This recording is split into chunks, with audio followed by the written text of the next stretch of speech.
I found out my boyfriend had been cheating on me with some girl for 2 years, so I hit up her fiancé to get revenge on them, but he got me pregnant. I, 26F, just found out I'm pregnant after having revenge love making with a fiancé, 35M, of the girl, 30F, who my ex-boyfriend, 32M, cheated on me with for 2 years. My ex and I met when I was 20 but were only friends until we started dating 2.5 years ago. I found out last year that my ex had been cheating on me for basically our whole relationship with a girl he met through a mutual friend. I broke things off after I found out and told the girl's fiancé about their affair. He ended up breaking off their engagement after he found out, and she seemed nonchalant about it until she realized that my ex's money wasn't actually his. My grandma left me a lot after she passed back in 2019, and my ex had been flaunting around the things I'd gifted him throughout our relationship to her, even going as far as to claim that the house and antique car my grandpa left for me and his will were my ex's. It's not something I'm proud of now that I think back to it, but I did allow my ex to walk all over me for the first month or two after I broke things off because I missed him so much. I gave him money and tried to make things work but would always get reprimanded by my parents and friends when I'd run to them crying after he ghosted me for her. I didn't officially give him up until the girl's ex-fiancé messaged me and told me that she was rubbing it in some of their old friends' faces about how pathetic I was and how desperate I was for my ex who didn't even give a damn about me. I was really upset and asked him if he'd be willing to meet up with me because I knew that if I talked to my parents or friends about this, then they'd just lecture me even more. He agreed and the two of us met up at a random food cart place. We ended up spending most of the day just exploring and talking about how we were doing. He'd also confided in me about his relationship with his ex. They'd known each other for 10 years and they'd liked each other for most of the time they were friends, but he wasn't looking for a relationship because he was focusing on school. He had decided to give them a chance after she'd driven over 12 hours overnight to him because they talked on the phone, and he said he was feeling under the weather and was stressed from how vigorous his residency schedule was. She'd dropped everything to take care of him, helped clean his place, and made him some home-cooked meals after finding out that he was surviving off of vending machine snacks and instant coffee. He told me in detail about how he'd never felt so loved and cared for, how after she'd done that for him, he decided that she was the one, that if this wasn't love, then love wasn't real. Finding out that she was cheating for the last 2 years made everything click into place. She'd been pushing off getting married, telling all her friends that she was having doubts about him. He'd been trying to convince her into going to couples counseling when I broke the news to him that she was sleeping with my ex. I felt like a monster, hearing their love story and then realizing that they didn't get their happy ending because of my ex, and I really messed with my head. We continued to talk from time to time, checking in on each other and meeting up for a quick bite every now and then. We lost contact after the girl my ex cheated on me with somehow convinced him to take her back. I became slightly depressed after he cut me off, explaining to me that he was still in love with her and wanted to work things out, which meant a clean slate. I found out through some internet snooping that my ex cheated on her too, which was why she went back to her ex-fiancé. A few months passed and things went back to semi-normal. I started getting therapy and was about ready to put myself back out there to try out the dating pool again when around New Year's I got a call from the guy. He was crying and asking if I was available to talk. I of course said yes and out of concern met up with him at his place. He broke down to me and told me about how he'd found her and my ex in his mom's guest bedroom during Christmas, when she'd snuck him in for a quickie during his family's busy holiday party. All hell broke loose when he found them in the guest bedroom after spending 20 minutes looking for her everywhere. We drank a bit and ended up making love. He apologized and told me that it was a mistake and he wasn't in his right mind, that he just wanted revenge lovemaking but it didn't make him feel any better after. I tried to message him platonically a few times after to see if he was alright but he blocked me, so I dropped it and went on with my therapy and life. I went in last week to check with my doctor since I'd been getting bad cramps and to get a new prescription refill for my birth control that I use to help with my PCOS. I had to do a usual test to double check for the possibility if I was pregnant and was very surprised when it came back positive.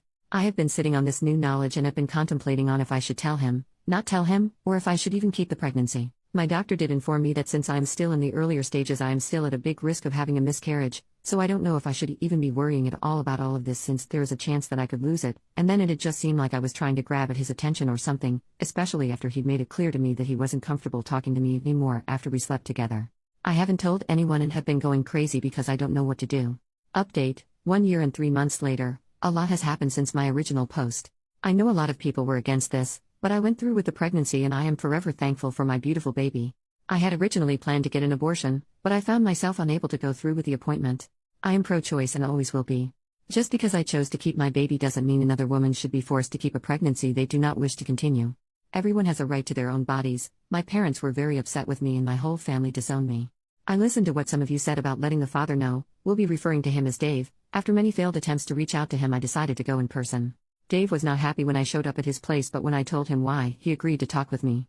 Dave let me know that he'd officially ended things with his ex and wanted to go no contact with me because I was another tie to his past with her, but he was willing to try and figure out a co-parenting plan with me if I agreed to a paternity test first. I of course felt a bit bad about the paternity test part but agreed to it since we both had only been acquaintances that bonded over our trauma. Everything was honestly easy cruising until I started to spot around the 26-week mark. My obgyn explained that while spotting is normal while pregnant, mine was heavier and my blood sugar/blood pressure also both worried them because of gestational diabetes and preeclampsia risk. After a few nights of Dave insisting on sleeping on my couch, I had him help me move some of my things to his place since he lived closer to the hospital. I'm very thankful I decided to semi-move in with him when I did because I went into premature labor at 52 weeks. I'm very thankful to have had Dave and his family as my support system. His mom would come and switch out with him at the hospital and advocated for me whenever I felt washed out or unheard. She helped me both emotionally and physically and stood by me. Dave's mom also helped me work through my emotions when all I wanted was my mom. She and my dad had gone no contact with me after I decided to keep and have my baby. Dave's mom was an absolute godsend also because she's a retired nurse. She started in OB, went to NICU and eventually later settled into lactation before retiring, and explained things to me when we found out that my baby had respiratory problems and had SUA, single umbilical artery, and that it could have been a factor into why I went into premature labor. She stayed with Dave and I so she could help me with pumping since I wasn't able to produce milk and encouraged me when I felt like such a failure for not being able to take care of my son when he needed me most. She drove me to and from the hospital while my son was in the NICU because I was healing and so mentally and physically exhausted. I really and truly believe that I didn't fall into deep postpartum depression because she held me and helped me with each step and was always so patient with me, even when I wasn't with myself. Dave's mom would constantly remind me that nothing was our fault and no one did anything wrong, it's just that everyone is faced with hardships in life and this was one we'd work together to get through. My son graduated from the NICU and came home a month after I did. Dave's mom visited us often and helped with him since Dave and I are first-time parents. Dave's dad joked that he felt like she and I had the baby together and he and Dave were both just background characters that make guest star appearances every now and then, since Dave was working so much in order to build more PTO and his mom wouldn't bring his dad along when she'd come visit, since she didn't want him to disturb me and the baby with his loudness. Dave's dad is hard of hearing and can sometimes be unaware of his volume so he took no offense to it. Dave's siblings and family members posted a lot about our son because he was the first grandchild and first baby in a long time. Dave's youngest cousin is 17, turning 18 this year. Somehow someone must have shared a photo or something, but pictures of us reached my family and my parents demanded I let them meet my son. Dave was supportive of whatever I chose to do and said he'd agree to them meeting him if that's what I wanted. After thinking about it for a few days I decided that I wanted to talk to my parents before I let them meet my son. When we met up to talk, my parents were offended that I didn't bring my son with us and left him with Dave's parents. They said some really hurtful things and then my dad started to question on when Dave was going to ask him for permission for us to get married since we didn't already have a shotgun wedding while I was pregnant. I was okay with them insulting me since I'd grown up with it and was used to it, but once my parents put their target on Dave and his family I became upset and decided it was time for us to leave. My parents did try to petition for legal visitation rights. Honestly, before this whole ordeal, I did not even know that grandparents' rights existed, but were denied because my son is still very young and because both Dave and I are very much on good terms, are living in the same household, and they couldn't find or prove that there was any danger to our son's well-being. My family did try to reach out to us and claim that we were horrible people for denying my parents their grandchild, but no one ever seemed to be able to make a peep when Dave's family would defend us and point out that my family had been the one to disown me and that no one cared to see if I was okay until after I had the baby and everything was handled. Dave's mom and my mom got in a verbal, almost physical, altercation after my mom had made false reports to CPS and called the police to do multiple welfare checks on us. My mom was given a warning by the police for harassing us after one specific incident where she threw a tantrum and caused a scene when the police found nothing wrong in the welfare check, and refused to listen to her demands to have my son temporarily taken away from us and put in her custody for his safety. Dave and I currently have restraining orders pending against my parents and certain family members. One of the reasons I decided to update is because about 2 months ago a friend of Dave's asked him out to have some drinks and they ran into his ex-fiancée, who later messaged him to tell him that she regretted the way they ended and how she was very hurt when she heard that we had a baby together, especially with it being so soon after their relationship. Dave wouldn't talk to me about how he felt, and when I asked him he just brushed me off or switched the conversation onto a topic about our son that he knew would distract me. I noticed Dave pulling away from me and how our relationship became a bit awkward and strained after their run-in and her message, because I know he still has feelings for her and I am afraid that he might feel trapped with me and our son.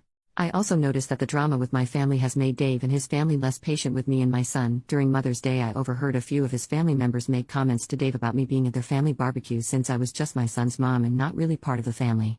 Dave just shrugged and said I didn't have anyone else to spend the day with. With how tense things have been, I have been thinking about moving out and back into my place. I stayed with Dave at his place after I gave birth, but now that our son is slightly older and I am healed, I want to give Dave back some space so that he can start dating again if he wants to and to give him back some more bachelor time when I have our son. I want to find a way to approach me moving out and us making a co-parenting plan without making things more awkward or possibly ruining the relationship I have with Dave and his parents. I don't want them to feel like I'm not grateful or anything, but I do want to go back to work and get my life back on track so that I can provide my portion of needs for my son and not want to depend on his family for more than appropriate.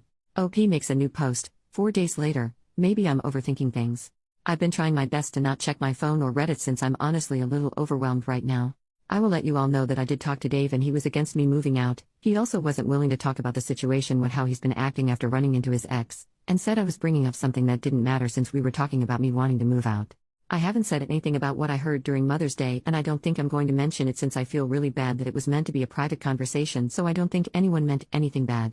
During our conversation, Dave let me know that maybe I'm just overthinking or overreacting and that I shouldn't make big decisions like moving out. He also talked about how because our son is a preemie, he'd prefer if one of us was a stay-at-home parent until he turned 2 or 3 years old so he could catch up with his peers, and then once he started pre-K, then we could go back to work again.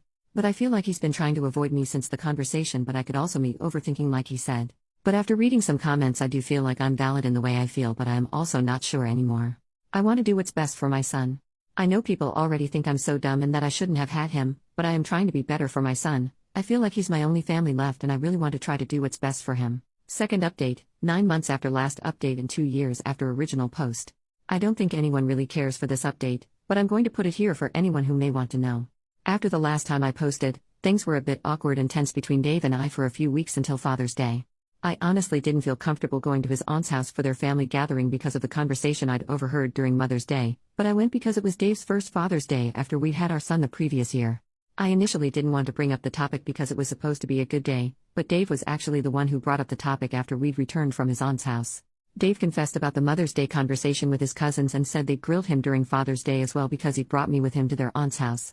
Dave apologized for making me worry and for not standing up for me when his family said things about me behind my back, but told me that he honestly didn't want me to move out and for us to split our son's custody, especially because it was comforting to know that he was going to be coming home to the both of us after spending a long day at work. I told him I didn't want to ruin the day and we could talk about things the next day, but Dave was adamant on us clearing the air because he was tired of how uncomfortable things were between us. Ironically, Dave told me he was afraid of me feeling trapped with him, especially after seeing how traumatizing it was for me to go into premature labor, deal with our son in the NICU/being separated from him, and me healing postpartum. Dave also said he felt worse about everything after seeing how my family treated me and then how some members of his own family held it against me. He told me that although he himself didn't mean to do this in any way, he felt like I was trapped and isolated with only him for me to depend on. He made sure to make it crystal clear that while he would want for us to try and work towards a relationship to see where things go, he also doesn't want me to feel pressured or that I have to stay with him if I am not happy or don't want to. He agreed that he would rather us be on good terms for our son's sake, and if that means us having a friendship-like relationship with mutual respect for one another, then he is okay with it as well.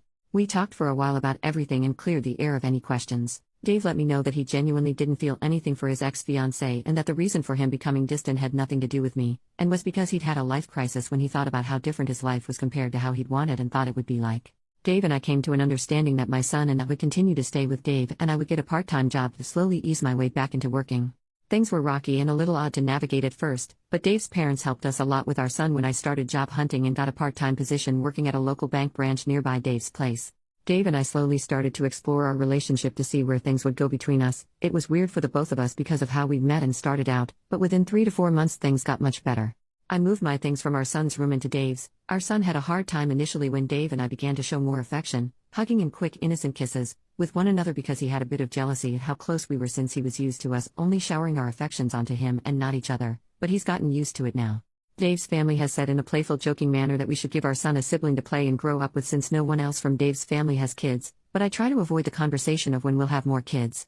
I took some of your advice and I joined Mommy and Me groups so my son does have some playmates his age, but I do sometimes find myself feeling guilty for how lonely he may be when it's just him and us at home. This past Valentine's, while in the heat of the moment, Dave did make a few comments about wanting to get me pregnant again, but when I mentioned and clarified with him afterwards he said it was just him being really into it at the moment. Dave and I have previously had a conversation and agreed that because of my PCOS and how unbalanced my hormones are, I wouldn't go back onto birth control because of how I've been feeling much better after the birth of our son, so we are using the calendar method as contraceptive for my end, but I have tried asking Dave if he'd be willing to use rubbers, and he's made it clear that he doesn't like them and it's completely off the table for him because he doesn't like the feeling of being constricted in latex.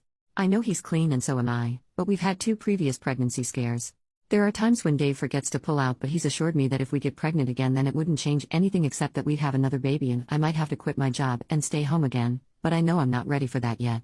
Our son is only just turning 2 later this year and it's already so hard juggling just one child with our schedules and jobs. I don't know how we'd manage with 2 kids. Dave and I are in a wonderful place right now in our life and relationships, so I don't want to keep bringing up contraceptives or anything because I don't want to ruin the peace. I've been contemplating possibly going back onto the pill or looking into other options I could use, but I'm scared to put my body through a whirlwind of hormones and put a toll on my mental health again. If anyone has any suggestions, please let me know. Thank you all so much for your support and kind words. My life has truly changed for the better, and I am forever grateful and thankful to every one of you for your words of advice and wisdom.